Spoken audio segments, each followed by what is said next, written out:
how can our world builders start with descriptions of things like magic or incredibly advanced technology? How do we describe something that we've never seen? How do we create that for the reader? I was thinking more in terms of, with this question, things like, how do we start to build descriptions of these things? How do we start to explain to our audience, what does it look like? What does it smell like? These kinds of things that are important for sort of immersion, essentially. Right. And that gets down into, technique, as an author, which is something that I don't necessarily think about nearly as much as a lot of authors do. But it's actually something I'm working on myself. So the way I would put it is that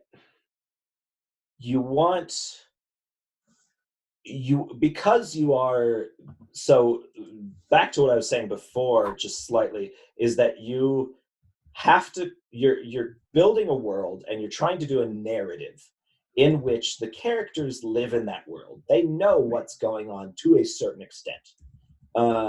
They know most of the rules of the world, but the audience doesn't. Right. And that's where those two things kind of come into you're trying to weave this thing, where you're not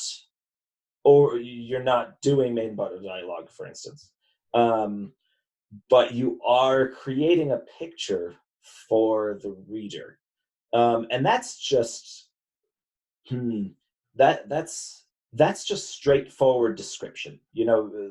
One of the things I struggled with early on a lot was trying to describe things that had really easy analogs in the real world. So like saying, well, this thing's kind of like a car, right? Where it's really easy. It's tempting as a reader, as an author. And this is a thing I did when I was 17 and I was trying to write stuff, where you kind of throw in an author aside almost.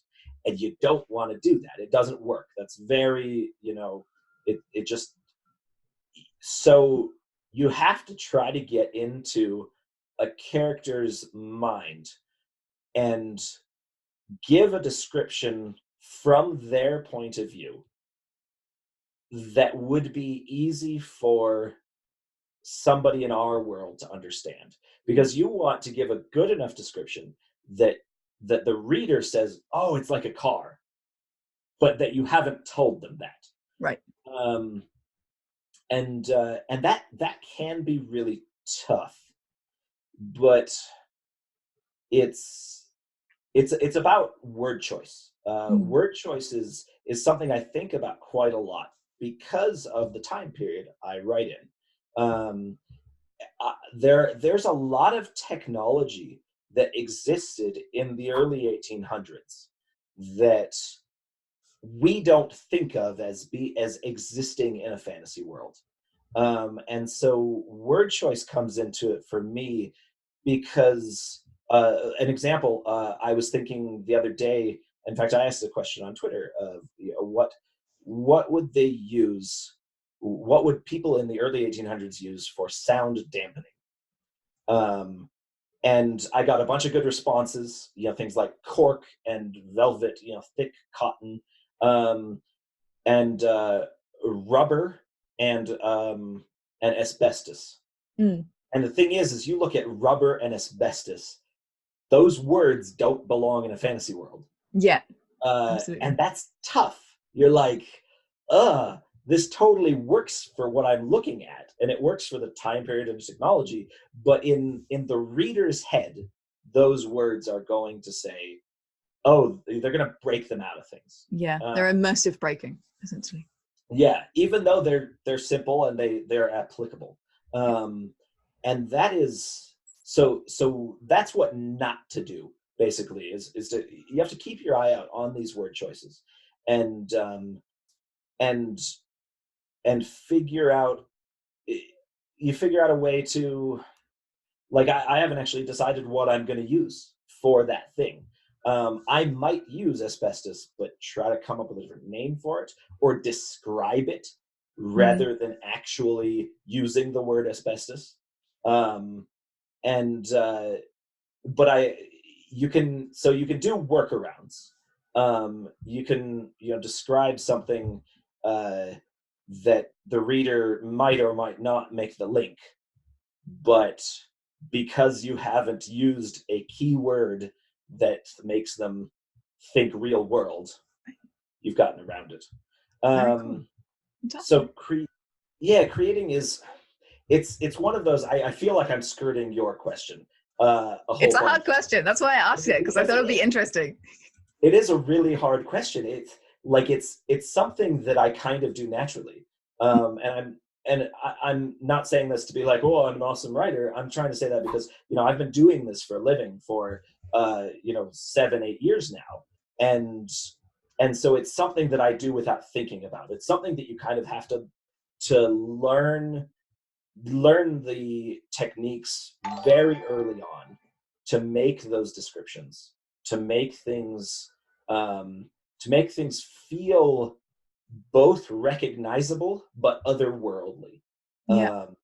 Because you want the reader to feel immersed in something that isn't the real world, but you also don't want to lose them. One of my big rules is to not throw a bunch of proper nouns at them in the first chapter.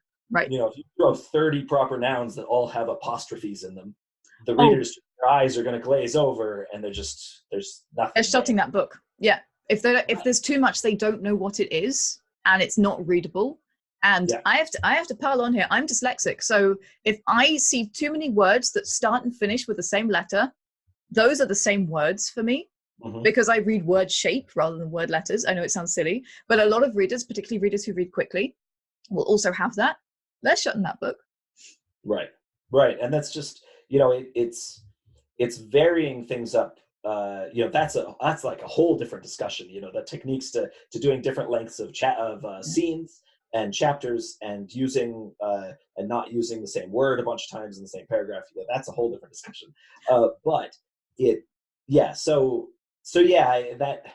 like you were saying, it's a tough question, this idea of how do you describe something that doesn't exist. It's imagination. You think of, if you're trying to describe something that's like a car but not, it's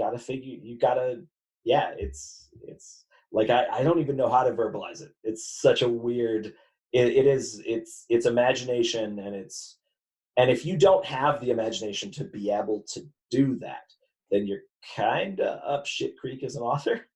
Yeah, absolutely. Although I do think, fair listeners, do not despair. It is something that you can develop over time. So do not feel if it's something you struggle with, do not feel that you can't be a DM or you can't be a writer.